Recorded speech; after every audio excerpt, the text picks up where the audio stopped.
Welcome to my channel Chemistry with and I am Noman Ahmed. Today we are going to discuss gaseous chapter of BSc and the topic is laws of equivalent energy. What is law of equivalent energy? It says, this is the statement. The statement is, this is the statement. The statement says the average kinetic energy associated with a molecule with each degree of freedom is half kT. Up to here, this is the statement कि the average kinetic energy associated with each molecule with each degree of freedom is half kT, where K is Boltzmann constant, which is represented by Kb, and T is absolute temperature.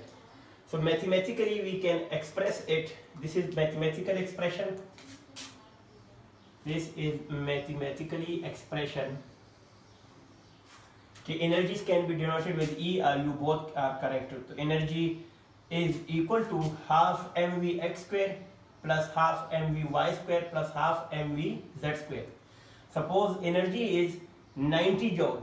So for each degree, that will be 30 joule, 30 joule and 30 joule. This is half each degree of freedom. Each degree for this, each degree for this, and each degree for this. For monoatomic, those molecules which contain one atoms.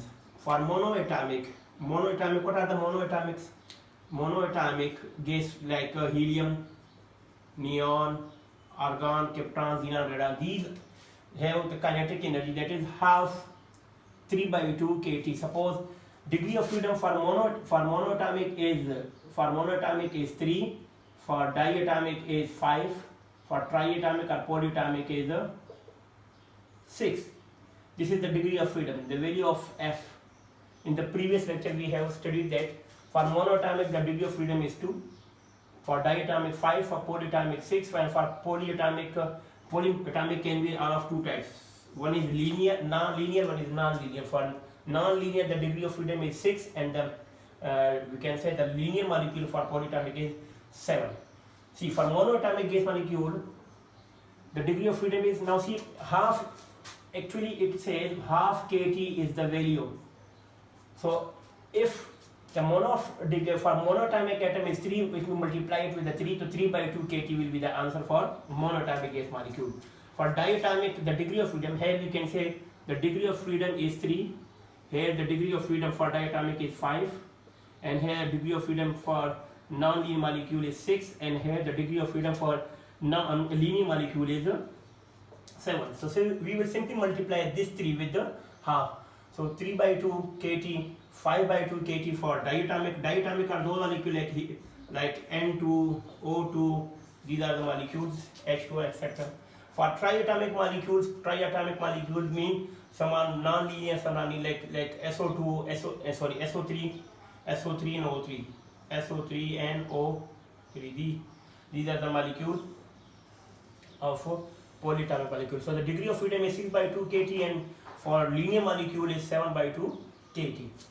Where K is represented by R by N. So if we just want to take out the value of R, so just cross multiply with it N Kb, where B stands for Boltzmann constant. This is B stands for Boltzmann constant. Okay. So the energy for molecules is F/2 kT, where F is the degree of freedom. Here F is degree of freedom. Degree of freedom. For one molecule, for one means monoatomic. For monoatomic, the degree of freedom will be 3. So 3/2 kT. For 1 mole means when there is Avogadro number. So 3/2 kT into N. N means 1 mole is equal to N molecule.